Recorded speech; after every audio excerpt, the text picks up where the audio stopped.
산책하다 보면 강아지는 넘치는 에너지를 주체하지 못하고 앞으로 달려나갑니다. 이럴 땐 가끔씩 공원에서 주인 옆을 완벽하게 걷는 개들이 부러워지기도 하죠. 개에게 끌려다니는 보호자를 보면 안쓰러운 생각이 들기도 하는데요. 강아지는 주변 환경들을 관찰하고 교감을 원하지만 사람은 강아지의 생각보다 느리기 때문에 강아지는 항상 마음이 앞서기 때문이죠. 사실상 하네스나 목줄은 개에게 있어 자연스러운 도구는 아닌 거죠. 하지만 더불어 사는 세상인 만큼 이제는 필수인 줄을 없앨 수는 없겠죠. 결국 보호자와 함께 줄을 맨 채로 산책을 한다는 것은 사회성을 기른다는 것이며 사회의 구성원이 되겠다는 뜻이 됩니다. 따라서 목줄 훈련은 어느 보호자나 반드시 익혀야 하는 기술인데요. 자칫하면 강아지의 인내와 흥분도를 조절하지 못하게 될 수 있기 때문에 미리미리 익혀서 강아지와 함께 적용해 보시기 바랍니다. 강아지는 왜 목줄을 당기는 걸까요? 여러분의 강아지가 줄을 앞으로 당겨 나가는 습성이 있다면 듬직한 강아지라고 생각해 주셔도 좋습니다. 개는 지배적인 성향을 본능으로 가지고 있기 때문인데요. 다시 말해서 보호자에게 속해 있지만 마음 한구석엔 리더십도 가지고 있는 겁니다. 따라서 줄을 팽팽한 상태로 산책한다는 건 강아지에게 좀 더 당겨도 돼 라고 신호를 주는 것과 같은 거라고 할 수 있어요.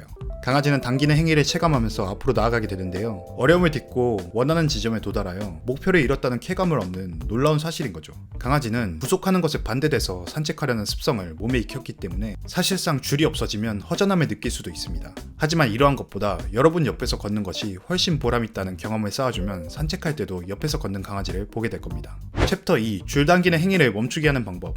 첫 번째, 시간 정하기와 자극 없애기. 먼저 강아지가 덜 활력 있는 시간대를 우선 정하는 것이 좋습니다. 보통 강아지들은 오전과 오후에 걸친 시간이나 늦은 오후에 활발한 경향이 있는데요. 하루에 한 번 산책하시는 분이라면 퇴근 후 늦은 저녁이나 새벽 일찍 일어나서 강아지를 산책시킨다면 보다 차분하게 진행할 수 있습니다. 훈련은 항상 자극적인 것이 없는 시간대에 해야 합니다. 사람이 붐비는 시간대나 공원은 강아지를 흥분시킬 수 있는 요인들이 많기 때문에 제대로 된 목줄 훈련을 할 수가 없게 됩니다. 따라서 강아지가 주인에게 충분히 집중할 수 있도록 한적하고 조용한 시간대와 장소를 찾아 훈련을 진행해 줍니다. 보호자의 유도에 따라 자극에 대한 흥분을 조절할 수 있도록 가르친 다음에 점점 사람들이 많은 곳에서도 안전하게 산책시키는 방향으로 나아가는 것이 중요합니다. 두 번째, 순환 경로 대신에 왕복 경로 선택하기. 산책 경로는 크게 한 바퀴가 아닌 지났던 길을 돌아오는 방식으로 해주세요.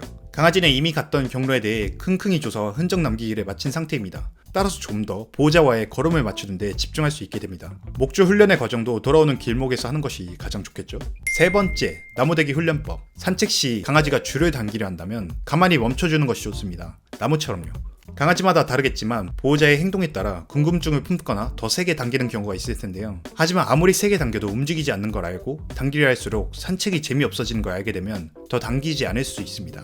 그렇게 목줄이 느슨해지면 간식을 보여주세요. 보호자의 발 옆에 간식을 놓는 장면을 강아지가 보게 해주세요. 그럼 강아지는 목줄이 팽팽해지면 보호자가 자신의 옆으로 오길 원한다는 걸 알게 됩니다. 모든 강아지에게 적용되지는 않지만 기본적인 산책 훈련 방법이라는 점 꼭 기억해주세요. 네 번째, 반대로 움직이기.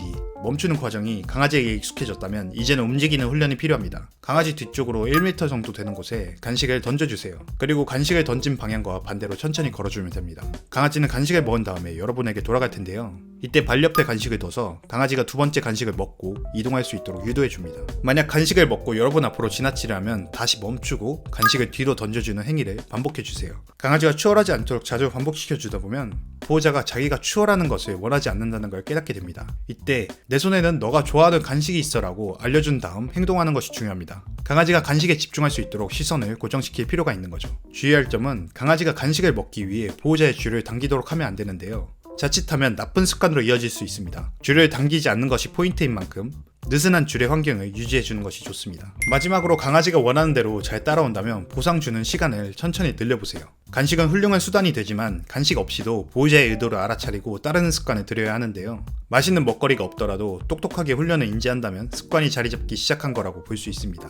몇 가지 추가 설명을 하자면 목줄보단 하네스를 이용하는 것이 좋습니다. 지금 말씀드리는 내용은 유년기일 때를 얘기하는 단계이기 때문에 목줄 정도의 강한 압박은 아직 필요 없습니다. 당기는 행위에 대한 압력이 심할 경우 강아지가 아파할 수 있기 때문이죠. 보호자의 의도를 명확히 전달할 수 있을 정도의 에너지만 주는 좋은 장비입니다. 무엇보다 강아지와 힘겨루기를 하지 않기 위해 초기에 명확히 리드할 수 있는 좋은 보호자가 되시길 바랍니다. 중대형 견이라면 목줄의 사용도 고려해보실 필요가 있습니다. 어느 정도 압박이 필요한 만큼 사고뭉치의 강아지들도 존재하기 때문이죠. 하지만 무엇보다 우리 강아지의 안전이 우선이라는 점 알고 계시죠?